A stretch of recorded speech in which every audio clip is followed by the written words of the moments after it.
কোরআন হাদিস মতো চললেই আমরা ইমানদার হইতে পারবো, ইমান নিয়ে কবরে যেতে পারবো। এটা সম্পূর্ণ ভুল ধারণা। কোরআন মানুষকে মুক্তি দিতে পারে না, কোরআন মানুষকে সাহায্য করতে পারে না।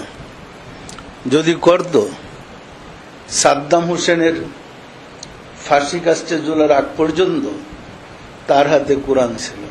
ওই ফাঁসি থেকে তো কোরআন সাদ্দামকে বাঁচাইল না। যদি পারত, শায়েখ আব্দুর রহমান তার হাতে কোরআন শরীফ ছিল, ছিল না? ছিল না? কই কোরআন তো তারা সাহায্য করলো না। কোরআনের মাঝে তো প্রাণ নাই, কাগজের কালিতে লিপিবদ্ধ করা, এর ভিতরে রূহ নাই।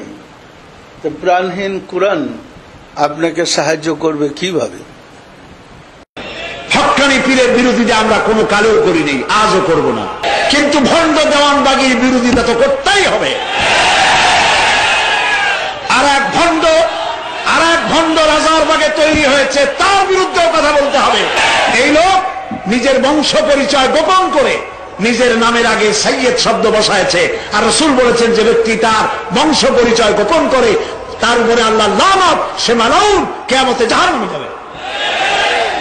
নিজের মুরিদ বানাতে গিয়ে সেই মুরিদের মাথায় টুপি, টুপির উপরে পাগড়ি, পাগড়ির উপর রুমাল দিয়া পেঁচাইয়া একটা মুরিদের আলাদা সেকশন চালু করেছে। হাদিস শরীফে এ ধরনের আলাদা কোন পোশাক তৈরি করে ইসলামের জন্য নিষেধ।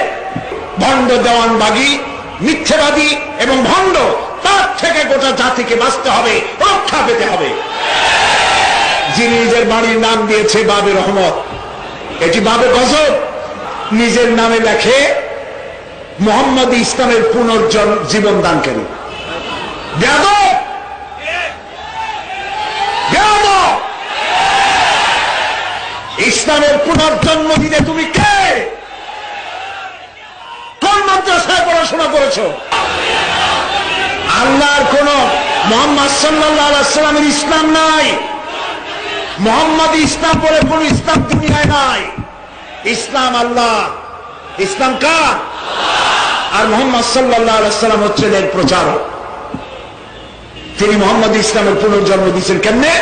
তিনি বলেন, তিনি স্বপ্নে দেখেছেন মুহাম্মদ সাল্লাল্লাহু আলাইহি সাল্লাম বিবস্ত্র অবস্থায় ময়লার উপরে শুয়ে আছে। নাউজুবিল্লাহ, নাউজুবিল্লাহ!